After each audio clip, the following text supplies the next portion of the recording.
Olá, meu nome é Pietra Aimee Prado Silva. Meu tema é Células do Sangue, da disciplina de Histologia Animal e Biologia do Desenvolvimento. Introdução: Origem do sangue. É perceptível que o sangue é um líquido que fica circulando num sistema circulatório fechado.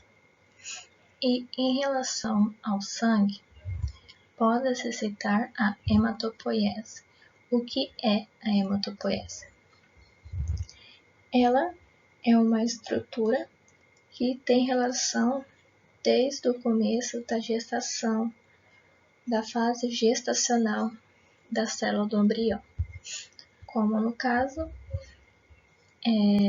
a partir do segundo mês, as células são produzidas no fígado e a partir do processo que a gestação vai evoluindo, estas células passam a ser produzidas no que denominamos medula óssea, que é um osso esponjoso e que as suas células são originadas nesse tecido esponjoso avermelhado. Qual sua função no corpo? Qual que é a função da medula óssea? A medula óssea tem a função, como já está ilustrado nesse esquema, de gerar plaquetas, neutrófilos e hemácias. Gerar essas células e, como plaqueta é fragmento, que são essencial para que o corpo consiga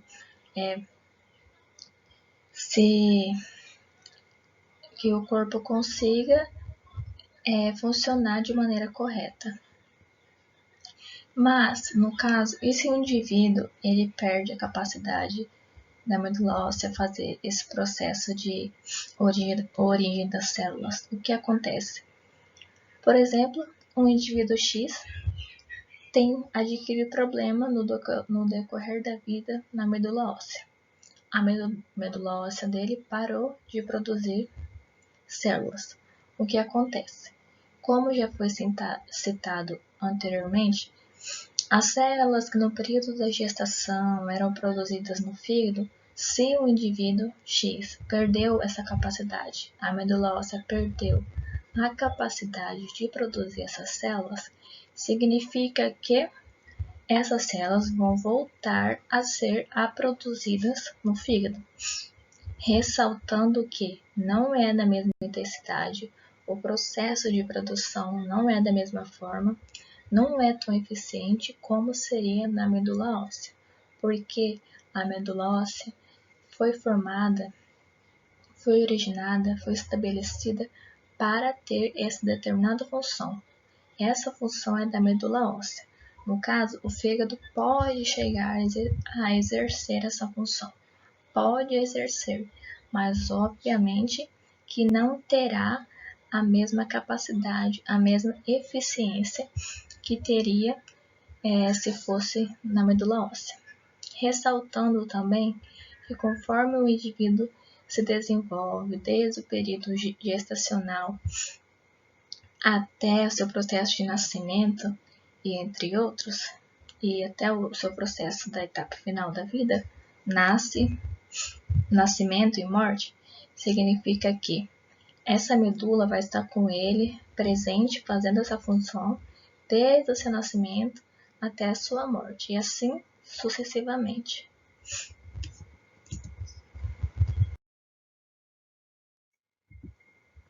Centrifugação.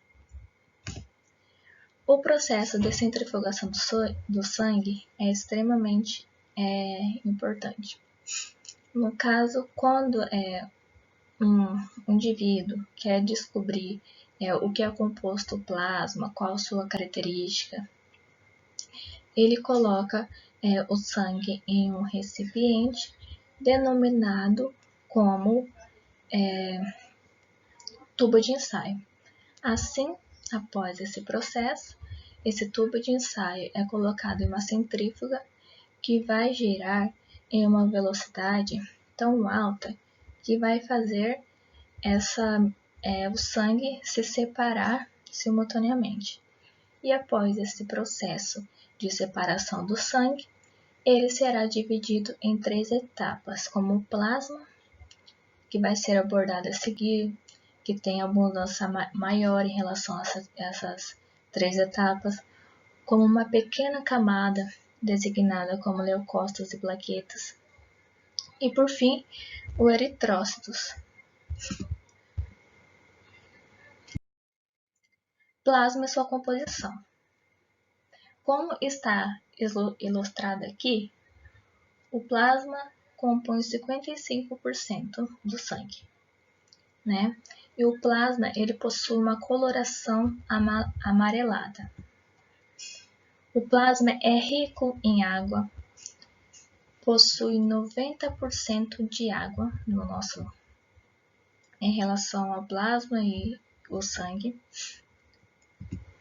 Tem uma proteína que é extremamente importante, que é a proteína denominada fibrinogênio. Qual que é a função dessa proteína? Responsável, né, pela coagulação sanguínea.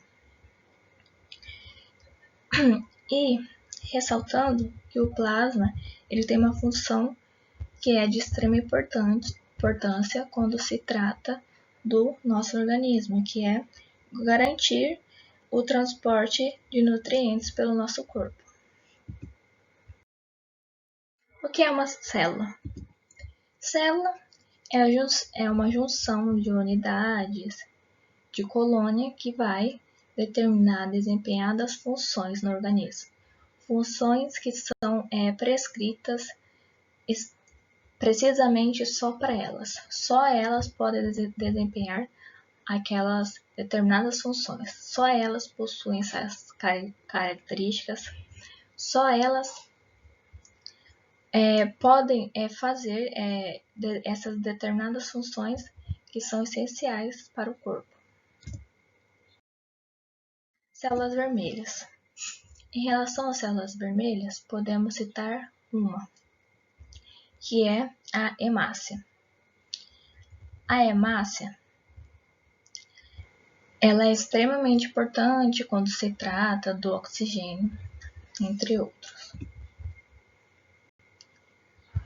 Qual é a característica da hemácia? A hemácia ela possui um formato bicôncavo, como está ilustrado aqui. Nesse formato bicôncavo, é perceptível que tem um espaçamento em relação à hemácia e o seu centro. Ela é flexível, anucleada, não tem núcleo, ausência de núcleo. Qual é a hemácia? Como a hemácia ela é bicôncava, que tem esse espaçamento entre ela e seu interior, significa que com essa função ela consegue obter mais aderência, mais espaço, para que consiga assim agrupar mais oxigênio e assim fazendo com que o transporte de oxigênio seja mais eficaz. Também é mais flexível. O que seria isso? Seria que no processo que ela quer mudar de tecido ou ir para um tipo de capilar específico, o que ela faz? Ela altera o seu tamanho, fazendo assim com que a sua passagem seja mais eficiente, que ela consiga passar sem dificuldades. E em relação à hemácia, vale ressaltar que ela é diferente em tipo de espécies. Como seria isso? Em relação a humanos, mamíferos no caso, e aves, elas possuem formatos diferentes. Nos mamíferos, elas possuem formato bicôncavo, né? Nas aves, elas possuem um formato mais ovoide, então tem diferença em relação a isso quando se trata de espécies, de determinadas espécies.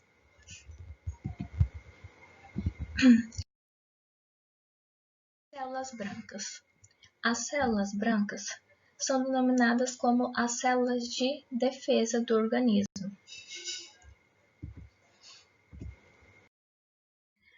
Qual a característica das células brancas? Podemos citar a granulócitos, que é linfócito e monócito. O A vem de negação, ou seja, não possuem grânulos em seu citoplasma. Já os granulócitos, que são os eosinófilo, basófilo, neutrófilo, eles possuem grânulos em seu citoplasma.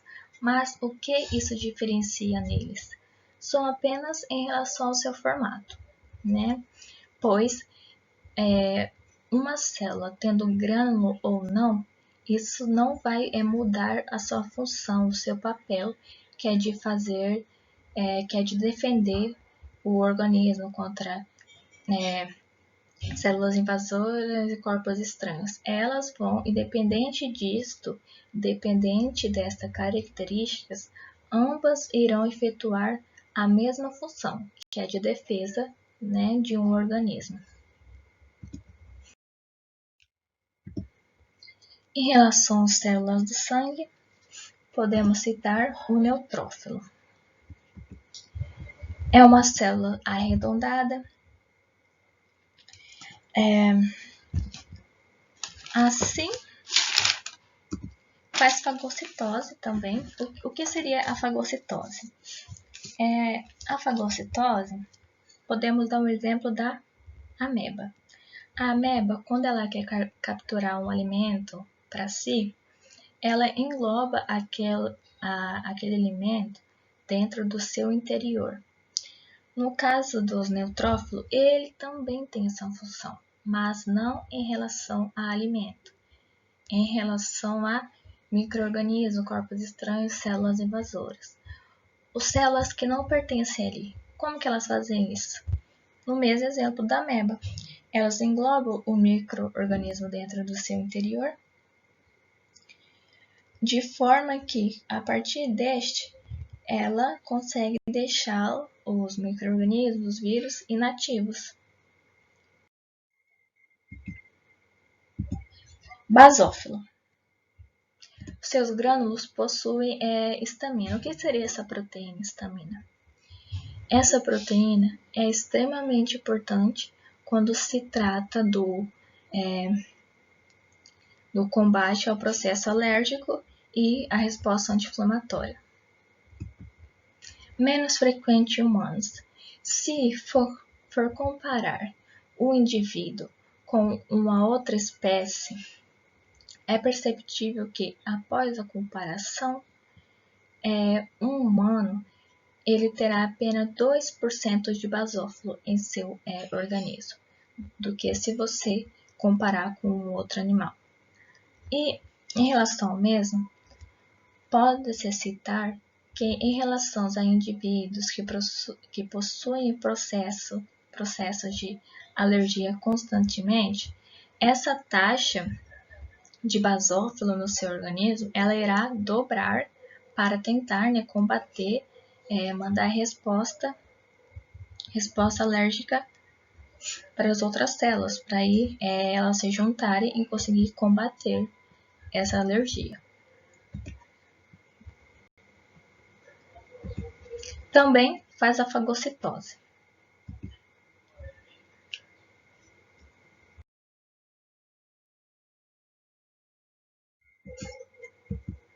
Eosinófilo.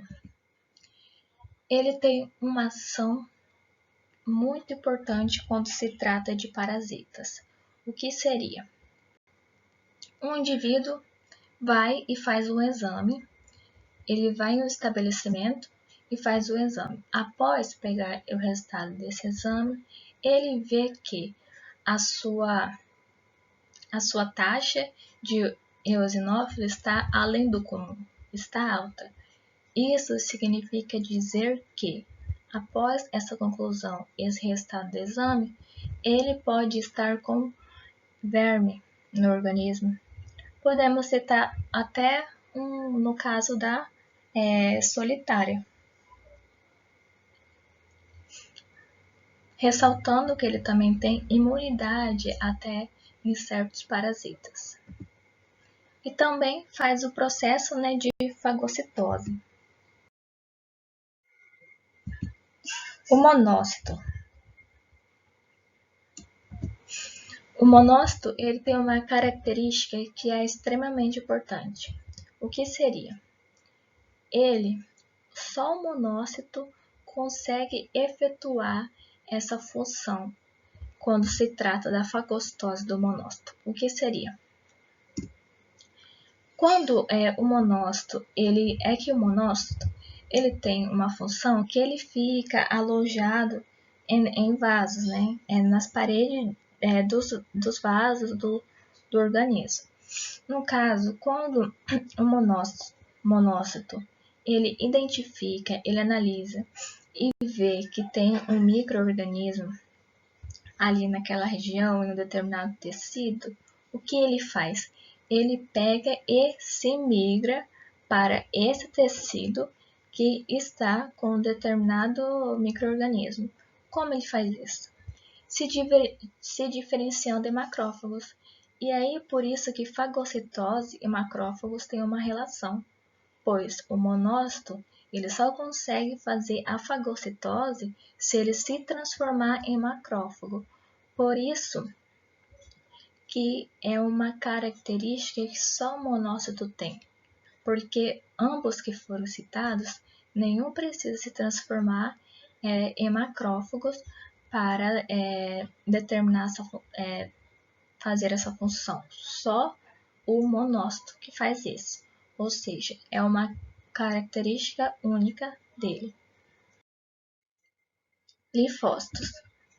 Quando se trata dos linfócitos, vem toda uma característica, você já analisa os tipos de linfócitos, porque existem 3 tipos de linfócitos, só que esses tipos de linfócitos vão desempenhar funções importantes, funções que têm ligação com as outras células, funções que não seria possível se não tivesse outras células, se não tivesse os linfócitos. São tudo uma célula desempenhando função que facilita o trabalho de outra célula. A partir disto, podemos citar os tipos de linfócitos que estão presentes no organismo, como o linfócito B. O linfócito B ele é de extrema importância quando se trata dos tipos de linfócito. O linfócito B ele é produzido na medula óssea e, após ele ser produzido, ele migra para o timo. O que seria o timo? O timo é uma estrutura que é uma estrutura que trabalha com o processo de imunidade do organismo. Então, ela migra para o timo e somente migra para a corrente sanguínea após ela ter passado pelo processo de maturação. O que seria o processo de maturação? Que a célula ela já atingiu a maturidade, ela já está apta para trabalhar, para combater as defesas do organismo, e assim ela vai para a corrente sanguínea e começa a funcionar de forma de combate e de fazer suas determinadas funções. Ressaltando que o linfócito B existe um processo em relação a ele denominado como resposta humoral, que tem a ligação do timo. No caso, o linfócito B, no caso, que tem aquele processo de produzir o anticorpos.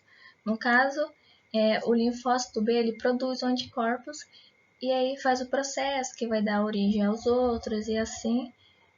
São e assim fazendo com que as etapas elas sejam mais rígidas, de forma que, quando se trata do combate dos micro-organismos, cada etapa seja feita de forma eficiente. Em relação ao linfócito T, ele é extremamente importante, porque os linfócitos T eles são ativados após encontrar antígenos. Por exemplo, o linfócito T está em um determinado tecido e nesse tecido tem um antígeno. O antígeno, no caso, pode ser bactérias, micro-organismos, e após ele entrar em contato com esses antígenos, ele se ativa. No caso, como funciona esse processo de ativação? Após ele ativar, eles ficam maiores. E quanto mais maior eles ficam, eles começam a se multiplicar. Como seria? Eles se multiplicam, fazem clone de si mesmos, para que aquele antígeno daquele determinado tecido ele seja removido. E após esse processo, quando a célula consegue efetuar essa função, após esse processo, vem a chamada de célula T efetoras e célula de memória. O que é célula de memória? Um determinado indivíduo foi infectado por uma doença. Um exemplo. Vamos supor que esse determinado indivíduo foi infectado novamente por esse vírus. O que vai acontecer? O seu organismo ele já tem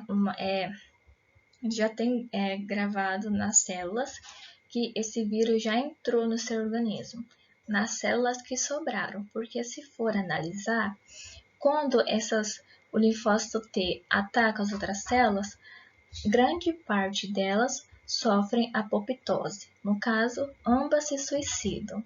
E as células que sobram, elas viram células de memória, ou seja, elas guardam em si as células que elas já destruíram, para que, se caso um dia houver o processo de reinfecção, de um novo contágio, elas possam perceber e conseguir eliminar aquele vírus de forma mais rápida e eficaz do organismo.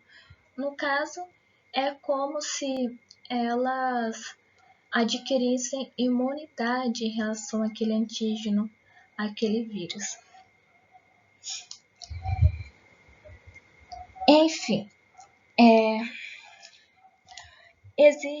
os linfócitos T, eles têm dois tipos de linfócitos T, que é o linfócito T auxiliar e o linfócito T citótico. O que seria esse linfócito T auxiliar? O linfócito T auxiliar, ele tem a capacidade de estimular os outros leucócitos. No caso, leucócitos são as células de defesa.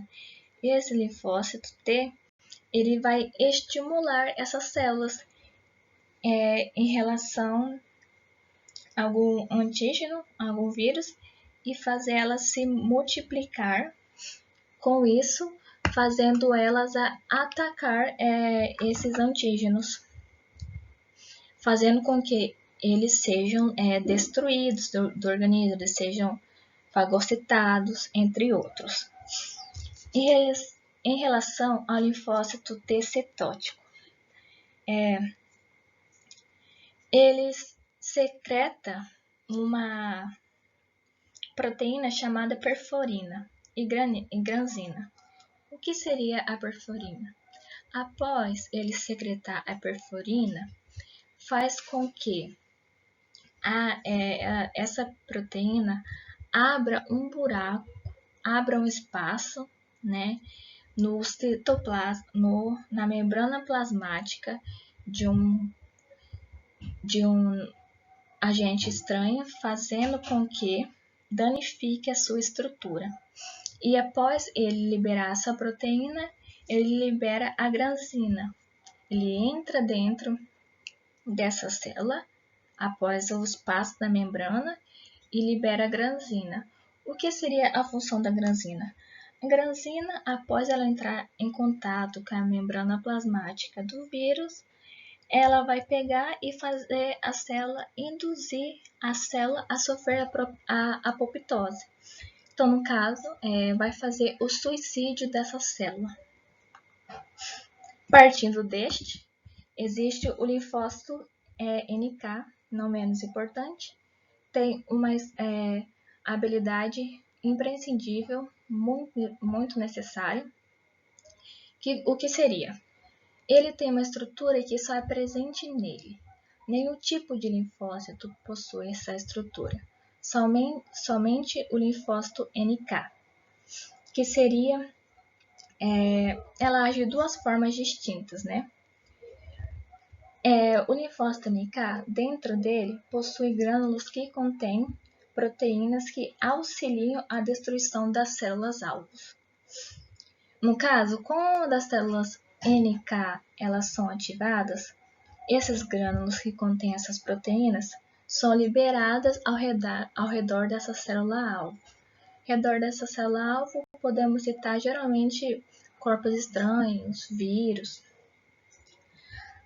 A proteína perforina, que está nos seus grânulos, esses grânulos do linfócito NK, é lotado de perforina, que facilita a entrada de outras proteínas.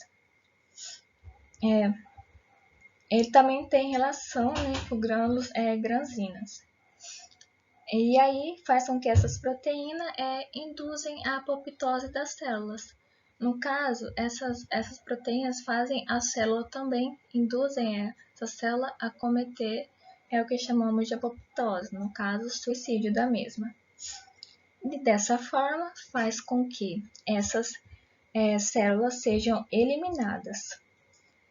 E também as células que têm alterações diferentes, como as células com infecções, a célula que teve muita divisão e aí virou uma célula cancerígena, e assim vai. E uma característica extremamente interessante em relação ao linfócito NK é que somente ele possui uma característica que ele faz o seu processo de defesa, mas não através de um estímulo. Ele faz por livre arbítrio. Por isso que o linfócito NK também é conhecido como célula matadora, célula natural, porque ela faz isso de forma espontânea, de forma natural, sem precisar de um estímulo como as outras.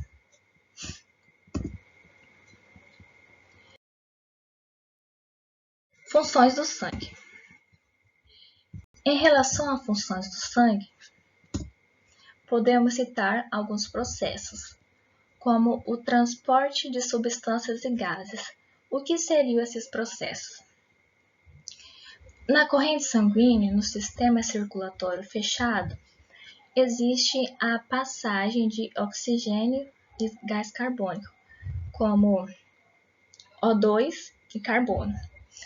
E, como já foi citado anteriormente, a hemácia faz essa função, né? No caso, a hemácia desempenha a função de transportar o oxigênio na corrente sanguínea. Essa passagem de oxigênio, de gás carbônico, possibilita que o indivíduo consiga fazer esse processo de respiração, processo da fotossíntese. Esse processo só é possível através de transporte de substâncias e gases, troca de gases.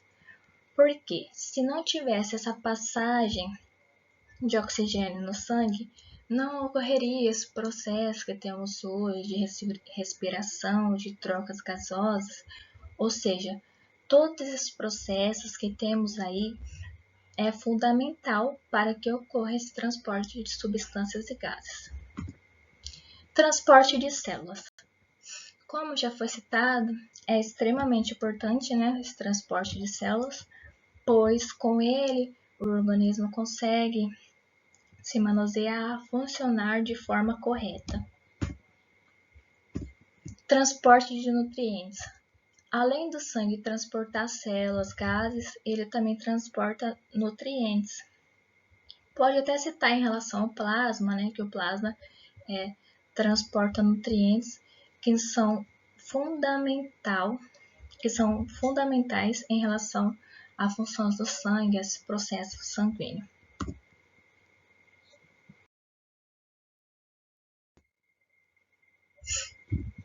Sais minerais. Os sais minerais são extremamente importantes, né, nesse sentido, porque precisa de proteína, de sais minerais, entre outros. Em relação à proteína, podemos citar a glicose, pois a glicose é extremamente importante quando se trata dessa passagem, dessa troca em relação ao sangue. Porque também a glicose ela produz energia no organismo, então ela é fundamental. Excreções. O processo de excreções, podemos citar o néfron, que ele é extremamente importante, né, no processo de filtração do sangue. Ele é encontrado dentro do rim, uma estrutura dentro do rim que auxilia no processo de filtração do sangue e assim seguindo sucessivamente e fazendo isso continuamente, né? É uma estrutura fundamental do corpo. E no caso do hormônio, em relação à função do sangue, podemos citar os hormônios, que tem como exemplo, podemos citar uma glândula endócrina. O que seria uma glândula endócrina? Ela excreta dentro, ou seja, ela excreta os hormônios diretamente na corrente sanguínea, como a glândula da tireoide. Ela joga o hormônio na corrente sanguínea, fazendo com que esse hormônio encontre uma célula X ou uma célula-alvo, e assim também faz isso sucessivamente.